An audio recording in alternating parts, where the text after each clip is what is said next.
my job, I do the exact same things every day. A far cry from being a true knight, that's for sure. But ultimately, this is all part of my training. And when it comes to training, actions speak louder than words. I'm a bit useless in an argument because I can't really explain my reasoning clearly.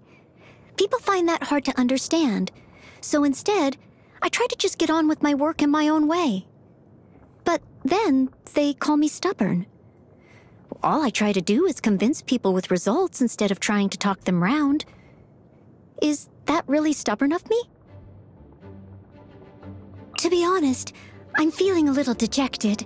Well, sure, this vision proves that the Archons think I'm worthy, but why is it a Geo vision? I mean, Geo's the furthest thing from Animo, and for a Knight of Favonius. I really look up to Amber. Not only is she an accomplished knight, but she's a kind person too. She taught me how to make a Baron bunny. I keep it on my person for luck, and it looks quite all right, I think. Oh no, please do not be alarmed. There's no risk of explosion whatsoever. I've always been curious as to how she managed to become a fully fledged knight at such a young age.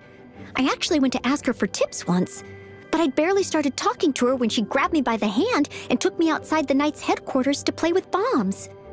I thought it was some kind of training exercise at first. Oh, but Jean found us, and we both ended up in solitary confinement. Master Jean has always been my role model, both in terms of ability and dedication. She holds herself and others to the same high standards. So if there ever comes a day when I meet with her approval, it will be the ultimate acknowledgement of all my efforts so far. Until then, there's no room for complacency. At first I wanted to join his expedition party and do my part as a maid, but the Grand Master said no. It would give him more peace of mind if I stayed behind to take care of things in Mondstadt. It made me so happy to hear how much he values me. Okay, so apparently he said the same thing to a lot of people, but that doesn't change the fact that he prizes me too. He's a mysterious character. He comes and goes like the wind, and is always occupied with important business. I like the fact that he delegates some of the smaller jobs to me sometimes. It's nice to feel like part of the team, you know? What do you mean, errand runner? Well, I don't see it like that at all. Okay, well, yes, technically I run errands for him. But still, I really appreciate it. He's asked me to join the Adventurers Guild more than a few times, saying that life there would suit me better than with the Knights of Favonius.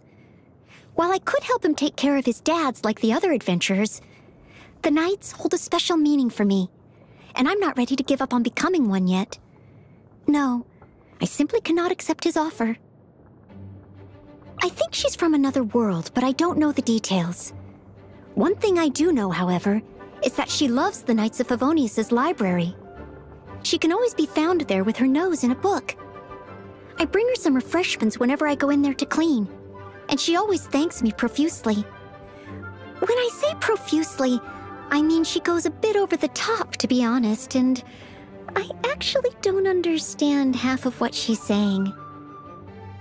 We take tea breaks together sometimes. Often she'll start humming a tune, saying inspiration has come to her. I'm not the right person to give useful feedback on anything musical, but I still love spending time with Barbara.